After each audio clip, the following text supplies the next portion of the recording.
सर्वदेव प्रिया ज्ञेया विष्णोश्चैव विशेषतः। ये जो तुलसी है सभी देवताओं को प्रिय है, पर विष्णुश्चैव विशेषतः, भगवान विष्णु को विशेष करके प्रिय है। बोलो जय श्री राम। तत्रापि तुलसी धन्या श्रेष्ठीव श्रेष्ठा महामुनि, त्यक्त्वा गणेशं सर्वेषां प्रतिदाशर्वकामदः।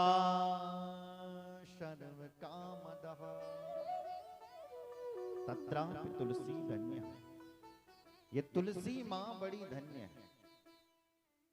पर त्यक्त्वा गणेशम सर्वेषां, भगवान गणपति को तुलसी नहीं चढ़ानी चाहिए। ये मैंने आपको कल बता दिया था कि क्यों नहीं चढ़ानी चाहिए, क्योंकि भगवान गणपति तुलसी से दुश्मनी रखते हैं। बोलो जय श्री राम। तुलसी को रविवार, मंगलवार, शुक्रवार, एकादशी, द्वादशी, अमावस्या और पूर्णिमा को तुलसी नहीं तोड़नी चाहिए। बोलो जय। इन दिने विशेष ध्यान रखें। जैसे आज एकादशी है, आज भी तुलसी मां तुलसी का पत्ता ना तोड़े, और दोपहर के बाद भी तुलसी नहीं तोड़नी चाहिए। दोपहर से पहले बेल पत्ते सोमवार को ना तोड़े। बोलो जय श्री राम। और बेल पत्री भी दोपहर के बाद नहीं तोड़नी चाहिए। दोपहर के बाद तो भगवान शिव का श्रृंगार होता है। भगवान शिव को जलधार अत्यंत प्रिय है, और नारायण भगवान को श्रृंगार बहुत प्रिय है, अलंकार प्रिय। नारायण नारायण को जितना सजाओगे उतनी कृपा करेगा। शिव जी का जितना अभिषेक करोगे उतना अच्छा है।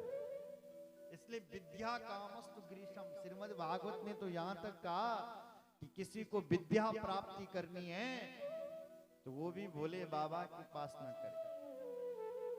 अगर विद्या में पारंगत मेधावी छात्र बनना चाहते हो तो शिवजी बाबा पर नित्य जल चढ़ाओ। बोलो जय श्री राम। बेल पत्री चढ़ाओ आप अपनी श्रद्धा। चतुर्थी, अष्टमी, नवमी, द्वादशी और चतुर्दशी को बिल्व पत्री नहीं तोड़नी चाहिए। चतुर्थी, अष्टमी, नवमी, द्वादशी और चतुर्दशी। चतुर्दशी को भगवान शिव प्रकट हुए थे, इसलिए चतुर्दशी को भी। नवमी को मां भगवती प्रकट हुई थी तो भगवती बेलपत्री है, इसलिए नवमी को भी आप बेलपत्री ना तोड़ो। द्वादशी, चतुर्थी, ये प्रमुख तिथियां हैं, इन तिथियों में ना तोड़ो। पुनः वो तुलसी प्रकट हुई शंखचूर्ण के साथ, गणेश जी के श्राप से उसका विवाह पुनः हो गया। बोल शंकर भगवान की जय। हे ऋषियों, उसके बाद धरती पर दो राक्षस और हुए जिनका नाम हुआ हिरण्याक्ष और हिरण्यकश्यप। ये दोनों कश्यप जी के पुत्र हैं। एक बार कश्यप जी की भी कई पत्नियां हैं, दिति, अदिति, सुरसा, काष्ठा, धनु। उसमें से एक पत्नी है जो देवताओं की मां है, अदिति। एक दिति है जो राक्षसों की मां है। एक बार उसने प्रार्थना की कि हे बोले, ये कश्यप जी रति याचना की उनसे। तो कश्यप जी ने कहा कि देखो देवी,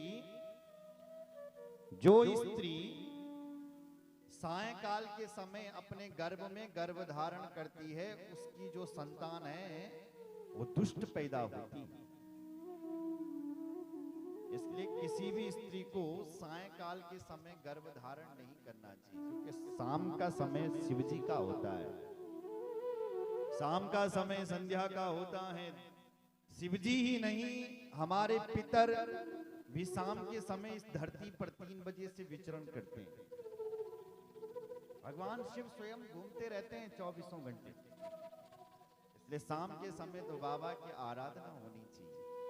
जब शाम होती है ना, तो वो भगवान कपड़े पहनता होता है, बोलो जय श्री राम। उस समय उसकी आराधना हो, इसलिए वो संध्या का समय कहा गया। जो स्त्री उस समय रति याचना करती हैं, संतान पैदा करती हैं, ऐसी स्त्रियों की राक्षस संतान पैदा होती है, जो पिताजी को मां को लात मार करके घर से निकालती है। बोलो जय श्री राम। इसने एक नहीं माना तो कश्यप जी ने इसका मनोरथ पूर्ण किया। इसके गर्भ में 2 बालक आए, 100 वर्षों तक इनको जन्म ही नहीं दिया, ये दुष्ट है। उसके बाद जन्म दिया तो ये भयंकर मोटे हो गए, बिल्कुल आकाश में छोटे पड़ने लग गया इनके लिए, देवताओं को रुलाने लगे। राक्षस जो हिरण्यकश्यप था, उसके तो 4 पुत्र हुए, लेकिन जो हिरण्याक्ष था उसका कोई पुत्र ही नहीं। तो ये जब पुत्र नहीं हुआ तो शिव जी की शरण में गया, भगवान शिव जी का कठोर तप करने लग गया जंगल में। इधर क्या हुआ कि भगवान शिव एक दिन मां पार्वती के साथ उस समय मंदराचल पर्वत पर गए हुए थे, और इसकी तपस्या का 12 साल पूरा होने वाला था। भगवान शिव पार्वती के साथ मंदराचल पर्वत में रह करके विहार कर रहे थे। अचानक रात हो गई, रात पड़ गई, चारों तरफ से अंधेरा ही अंधेरा दिखाई दिया। तो भगवान शिव के नेत्र बंद हो गए और मां पार्वती की भी नयन बंद हो गए, क्योंकि अंधेरा हो गया था। अंधेरा होने से भगवान शिव के शरीर से पसीना नीचे गिरा, और मां पार्वती के भी शरीर से पसीना नीचे गिरा, तो उसी पसीने से एक राक्षस पैदा हो।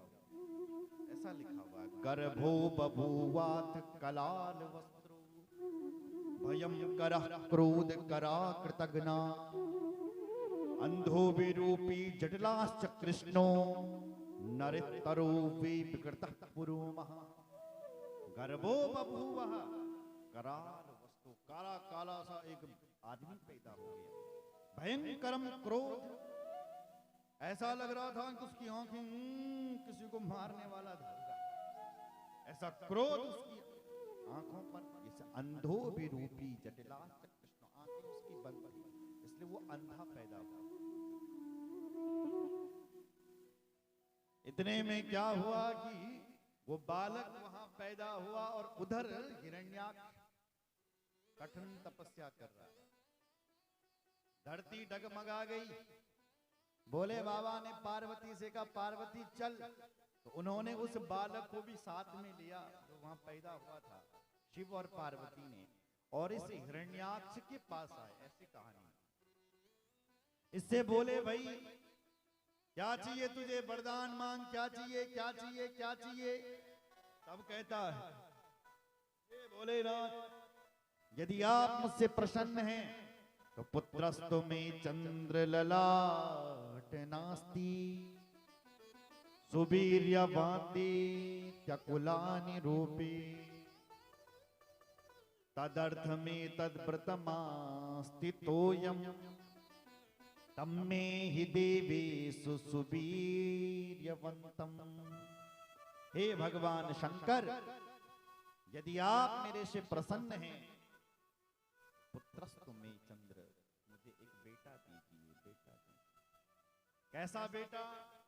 सुवीर्यवांदी, जो वीर्यवान हो, तो अपना नाम रोशन करने वाला, और ऐसा मुझे बेटा चाहिए। भगवान शंकर की गोद में भगवान शंकर की गोद में बेटा तो था, शंकर जी ने वही बेटा निकाला और उस हिरण्याक्ष को दे दिया। ये ले भैया, तुझे पुत्र चाहिए ना, तो इसी को ही ले जा। वो अंधा बेटा शिव जी ने उसको दे दिया। वो हिरण्याक्ष उस बेटे को लेकर के घर में आया। अब वो अंधा तो था, उसकी आंखें तो बंद रहती थी, इसलिए प्यार से उसको लोग अंध अंध कहते थे। उसका नाम रख दिया अंधक, अंधक नाम रख। अब भाइयों, जो इसके जो भाई थे, मतलब चाचा के लड़के, चाचा के लड़के कौन थे? जो प्रहलाद आदि, अहलाद, सहलाद, प्रहलाद, ये थे। इन्होंने कहा देखो देखो हमारा बड़ा भाई कैसा है कि इसको दिखाई नहीं देता, ये अंधा आदमी, इसका मजाक उड़ाने लगे। हिरण्य नेत्रस्त बभूव मूढ़ा कलि प्रियम नेत्र विहीन मेवा यो लब्ध वास्ताम विकृतम विरूपम ध्योरस्तु व्यूपिर गिरिशम प्रसादा। देखो देखो ऐसा भाई हमारा है, ऐसा हमारे ताऊ का लड़का है, कलि प्रियम नेत्र विहीन मेवा। इसको तो मुझे लग रहा है इस दिन का पता ही नहीं चलता होगा कि दिन भी होती, क्योंकि ये अंधा आदमी है। हिरण्य नेत्रस्त बभूव, देखो इसके नेत्र ही नहीं है। उस बालक को बहुत बुरा लगा। जब प्रहलाद आदि उसके भाइयों ने उसको बार बार कहा कि ये किसी काम का नहीं है, नहीं है, नहीं है, तो ये घर से निकला और इसने ब्रह्मा जी की कठोर तपस्या वन में कर दी। खूब ब्रह्मा जी का तप करने लगा। एक दिन ब्रह्मा जी स्वयं प्रकट हो गए इसके पास और कहने लगे, हे बेटा वरदान मांग, मैं तेरी तपस्या से प्रसन्न। ये हाथ जोड़ करके बोला, अंधस्तु दिव्या तथास्त चक्षुरिंद्रयो में करदा भवन्तु। हे ब्रह्मा जी, यदि आप मेरे पे खुश हैं तो मुझे आप ऐसा वरदान दे दिए कि इस अंधकपन को दूर करिए, मुझे चक्षु दीजिए। भगवान ब्रह्मा जी बोले, वो तो मैं तुझे दूंगा ही। तुरंत ब्रह्मा जी ने हाथ उठाया और इसके दिव्य चक्षु आ गए, ये देखने लग गया महाराज। फिर कहा कि और कुछ मांग, क्योंकि तूने कठिन तपस्या की है। तब हाथ जोड़ करके बोला, मृतस्तु माभून मम देव दैत्या गंधर्व यक्षुर मानुषेभ्यः। हे ब्रह्मा जी, मुझे ऐसा वरदान दो कि मैं किसी देवता के हाथों से ना मारूं। मुझे ऐसा वरदान दो कि धरती पर कोई मुझे मार ना सके। यक्ष गंधर्व चारों कोई भी दुजाति ही मुझे मार ना सके। मुझे ऐसा वरदान, ऐसा वरदान, ऐसा वरदान दीजिए। बोलो जय श्री राम। ऐसा वरदान दीजिए। तो ब्रह्मा जी बोले, बेटा तथास्तु, ऐसा ही होगा। इतना कह करके ब्रह्मा जी अंतर्धान घर में आया। तब से इसकी आंखों की ज्योति तो आ गई थी। घर में आया तो बहुत बड़ा बलशाली बनकर के आया। लोगों ने इसका नाम रख दिया, इसकी जय जयकार करनी शुरू कर दी। इस जैसा कोई बलवान नहीं है। और उस अंधक का नाम ही बन गया अब से अंधकासुर महाराज। नाम रख दिया इसका अंधकासुर। इसने सारे देवताओं को पीटना शुरू कर दिया। दुष्ट कैसे होते हैं? बोलो जय श्री राम। श्रीमद् भागवत में एक चीज लिखी है, सुदामा ने कहा, जो जिस चीज का प्रयोग करना नहीं जानता है ना, उसको वो चीजें नहीं देनी चाहिए। अधनोयम धनम प्राप्या माधयन्न मांस मरे। जैसे निर्धन को आप यदि ज्यादा धन दे दो ना, तो उसकी बुद्धि खराब हो जाएगी, वो पागल हो जाएगा। हम अब पैसों वाले बन गए। इसलिए भगवान पैसा ही नहीं देता, कि भगवान भगवान जानता है यही बुद्धि खराब बनी। सुदामा ने भी वही तो कहा था, मेरा भगवान ने बहुत अच्छा किया जो मुझे पैसा धन नहीं दिया, क्योंकि धन दे देते तो हो सकता मेरी बुद्धि खराब हो जाती। इसलिए भगवान ठाकुर की पता नहीं, अरे भगवान के पास कुछ कमी है क्या? भगवान जानता है ये प्रयोग नहीं कर पाएगा इस चीज का, जो प्रयोग कर पाता है भगवान उतना ही देते हैं उसे। बोलो जय श्री राम। अब ब्रह्मा ने इसको ज्यादा, अरे राक्षसों को तो शक्ति देनी ऐसी है जैसे इन सर्पों को अमृत पिलाना है। अब अमृत, सर्प को कोई अमृत पिला दे वो तो हर जगह घूमेगा ना, सबको काट। बोलो जय श्री राम। इसलिए सर्प को अमृत नहीं पिलाना, ऐसी ब्रह्मा जी ने कर दी, शक्ति दे दी इन राक्षसों को, देवताओं को ही पीटना शुरू कर दिया इसने। देवता लोग सब शिव जी की शरण में, शिव जी बाबा रक्षा करो रक्षा करो। भगवान शिव को दया आई, भगवान शिव इस अंधकासुर का उद्धार करने के लिए चल पड़े। भयंकर युद्ध होने लग गया महाराज। हस्ताभ्यामस्तयोर्वद्वावदिव्यामै वचपादयो अरदनी द्वै अरदनीभ्यां जानुभ्यां चैव जानुनी। भयंकर युद्ध हो रहा है, लेकिन वो अंध का जो सुर था वो शिव जी का ही पुत्र था। शिव जी ने उसको मारा नहीं, अपने त्रिशूल के ऊपर खड़ा कर दिया। जब उसने भगवान शिव से प्रार्थना की, हे महाराज छोड़ दो छोड़ दो छोड़ दो, तो कई वर्षों के बाद शिव जी ने उसको छोड़ा और फिर ये शिव जी का ही गण बन गया था। बोले शंकर भगवान की जय। हर हर महादेव। इस प्रकार से उस अंधकासुर का उद्धार हुआ। हे ऋषियों, अब क्या सुनना चाहते हो? बोले महाराज अब मुझे आप बेलपत्री की कहानी बताइएगा, बेल का क्या महत्व है।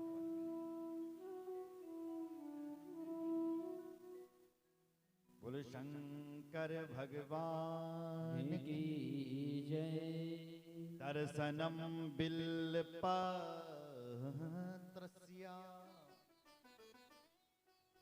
स्पर्शनम पापनाशनम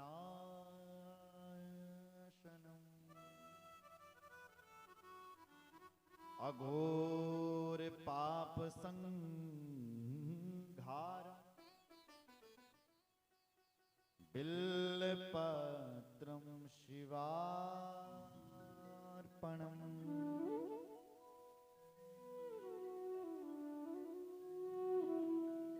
जो बिल्व वृक्ष है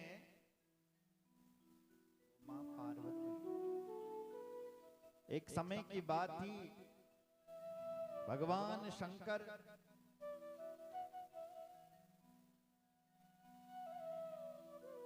मां पार्वती के साथ मंदराचल पर्वत पर गए हुए। वहां पार्वती के साथ शंकर जी विहार कर रहे थे। तो उस समय क्या हुआ कि मां पार्वती से विहार करते हुए शंकर और मां पार्वती को पसीना आ गया। इतना पसीना आ गया कि पार्वती की पसीने की बूंद धरती पर गिरी और उसी से बिल का पेड़ उत्पन्न हो गया। ऐसे शिव जी के आंखों से जब पानी की बूंदें गिरी थी ना, उससे रुद्राक्ष पैदा हो गया था। रुद्र मतलब शिव, अक्ष मतलब आंख। शिव जी की आंखों से जो पानी गिर रहा उसी का रुद्राक्ष। ऐसे मां भगवती पार्वती के पसीने से रुद्राक्ष का पेड़ उत्पन्न हो, ये बिल्व वृक्ष का पेड़ उत्पन्न हो। इसलिए बिल्व वृक्ष को साक्षात पार्वती समझना है। और जब आप एक बिल का पत्ता शिव जी को अर्पण करते हो तो उस समय आप शिव जी को प्रिय वस्तु दे रहे हैं। किसी को किसी की प्रिय वस्तु दे दें तो वो तो प्रसन्न हो गई भाई। जैसे नारायण को जब आप तुलसी दल देते हो तो नारायण की जो पत्नी है वो भी तुलसी है। तो उनकी जो प्राण प्रिय है वो तुलसी को कहा गया है।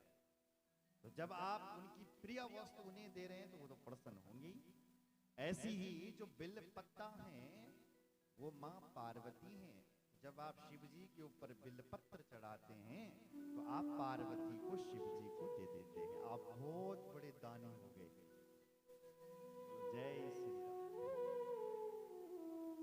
बिल वृक्ष की जो जड़ है वो माँ गिरिजा, जो तने हैं वो माहेश्वरी हैं, जो शाखाएं हैं वो दाक्षायणी देवी हैं, और जो पत्ते हैं वो पार्वती हैं, जो फूल हैं वो कात्यायनी हैं, जो फल है वो माँ गौरी।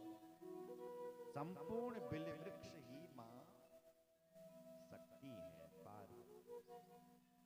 त्रिदलम त्रिगुणाकारम त्रिनेत्रम च त्रिधायुधम त्रिजन्म पाप संहारम बिल्वपत्रम शिवार्पणम बिल्वपत्रम शिवार्पणम। दर्शनम बिल्वपत्रस्य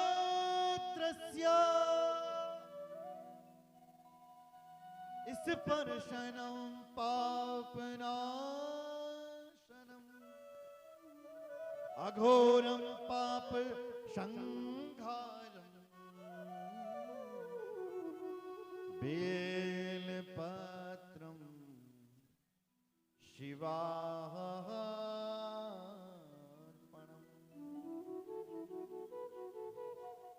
बिल्वपत्रम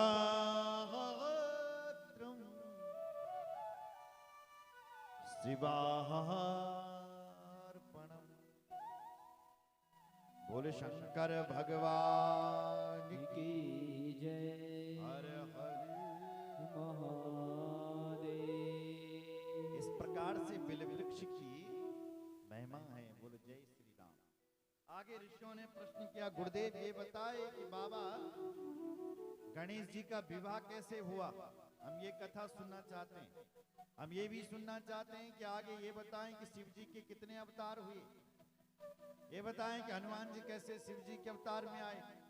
बोले एक भजन करते हैं और उसके बाद बड़ा गणेश जी का विवाह प्रसंग आपको सुना देते हैं। बोले शंकर भगवान की जय।